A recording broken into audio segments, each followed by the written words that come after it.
राधे कृष्णा। कार्तिक माहत्म्य में 34वां अध्याय। ऋषिगणों ने सूत जी से कहा, हे सूत जी, पीपल का वृक्ष शनिवार को छोड़कर सप्ताह के बाकी दिनों में क्यों नहीं पूजा जाता?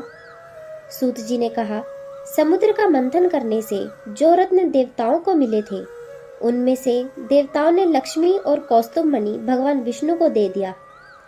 विष्णु भगवान जब लक्ष्मी से विवाह करने के लिए तैयार हुए तो लक्ष्मी जी ने कहा, प्रभु, जब तक मेरी बड़ी बहन अलक्ष्मी का विवाह नहीं हो जाता, आप मुझ छोटी बहन से विवाह कैसे कर सकते हैं?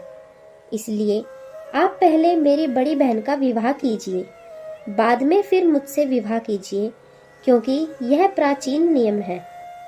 लक्ष्मी जी के ऐसे वचन सुनकर भगवान विष्णु ने लक्ष्मी जी की बड़ी बहन का विवाह उद्यालक ऋषि के साथ कर दिया। वह अलक्ष्मी बड़ी कुरूप थी, बड़ा मुख, चमकते हुए दांत, वृद्धा के समान शरीर, बड़े बड़े लाल लाल नेत्र और रूखे बाल। महर्षि उद्यालक भगवान विष्णु के आग्रह पर उससे विवाह कर उसको वेद मंत्रों की ध्वनि से गुंजाते हुए अपने आश्रम में ले आए। वेद ध्वनि से गूंजित हवन के पवित्र धूप से सुगंधित मनोहर ऋषि आश्रम को देखकर वह बहुत दुखी हुई। अलक्ष्मी ने महर्षि उद्यालक से कहा, इस आश्रम में वेद ध्वनि हो रही है, अतः यह स्थल मेरे रहने के योग्य नहीं है। अतएव तुम मुझे किसी दूसरी जगह ले चलो। उसकी बात सुनकर महर्षि उद्यालक ने कहा, तुम यहाँ पर क्यों नहीं रह सकती, और तुम्हारे रहने के योग्य दूसरी जगह कौन सी है, यह मुझे बतलाओ। अलक्ष्मी जी ने कहा, जहाँ पर वेद ध्वनि होती हो, अतिथियों का सत्कार होता हो, यज्ञ आदि होते हो, उस स्थान पर मैं नहीं रह सकती। जहाँ पर पति पत्नी का आपस में प्यार हो, पितरों के निमित्त यज्ञ होते हो, देवताओं का पूजन होता हो, वहाँ पर मैं नहीं रह सकती।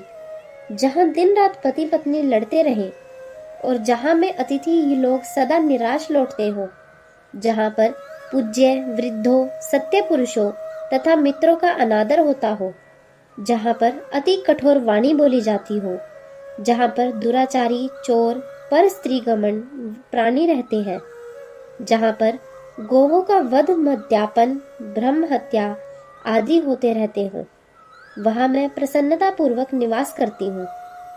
इस प्रकार लक्ष्मी के वचन सुनकर महर्षि उद्यालक का मुख मलिन हो गया।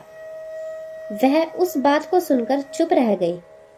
थोड़ी देर तक चुप रहने के पश्चात उन्होंने उससे कहा, अच्छा, तुम्हारे लिए ऐसा ही स्थान खोजूंगा। अतः जब तक मैं तुम्हारे लिए ऐसा स्थान ढूंढ कर ना लाऊं, तब तक तुम उसी पीपल के नीचे चुपचाप बैठी रहो। महर्षि उद्यालक उसको पीपल के नीचे बिठाकर स्वयं उसके रहने योग्य स्थान ढूंढने के लिए निकले। लेकिन जब वह बहुत काल तक प्रतीक्षा करने पर भी वापस नहीं लौटे, तो अलक्ष्मी रोने लगी। उसका बुरी तरह से रोना श्री लक्ष्मी जी ने वैकुंठ में भी सुना। अपनी बहन का रोना सुन लक्ष्मी जी व्याकुल हो गई। उन्होंने दुखी होकर भगवान विष्णु से कहा, हे प्रभु, मेरी बड़ी बहन अलक्ष्मी पति के त्याग देने से अत्यंत दुखी हो गई है। हे नाथ, यदि मैं आपकी प्रिय पत्नी हूँ, तो आप उसे आश्वासन देने के लिए उसके पास जाइए। लक्ष्मी जी की प्रार्थना सुनकर कृपा सिंधु भगवान लक्ष्मी जी को साथ लेकर उस पीपल के पास गए, जिसके नीचे अलक्ष्मी बैठी रो रही थी।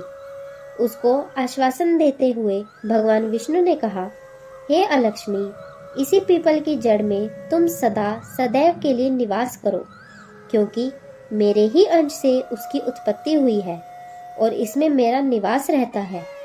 प्रतिवर्ष गृहस्थी लोग तुम्हारा पूजन करेंगे और उन्हीं के घर में तुम्हारी छोटी बहन लक्ष्मी निवास करेगी। स्त्रियों को विविध प्रकार के उपहारों से तुम्हारी पूजा करनी चाहिए। मनुष्यों को चाहिए कि वह पुष्प, धूप, गंध आदि से तुम्हारी पूजा करें, तभी लक्ष्मी उन पर प्रसन्न होगी। सूत जी ने कहा, भगवान श्री कृष्ण तथा सत्यभामा तथा पृथु और नारद का संवाद तुम लोगों को मैंने सुना दिया है, जिसके सुनने मात्र से ही मनुष्य के सब पाप नष्ट हो जाते हैं और उसे वैकुंठ लोक की प्राप्ति होती है। तुम लोगों को जो कुछ पूछना हो तो पूछ सकते हो। उससे भी मैं विस्तार पूर्वक कहूंगा। सूत जी की बात सुनकर शौनक आदि ऋषि महर्षि थोड़ी देर तक प्रसन्न चित्त वहां बैठे रहे। तत्पश्चात श्री बद्री नारायण जी ने दर्शन करने के लिए चले गए। जो प्राणी इस कथा को सुनता है और दूसरों को सुनाता है वह संसार के संपूर्ण सुख प्राप्त करता है। राधे कृष्ण।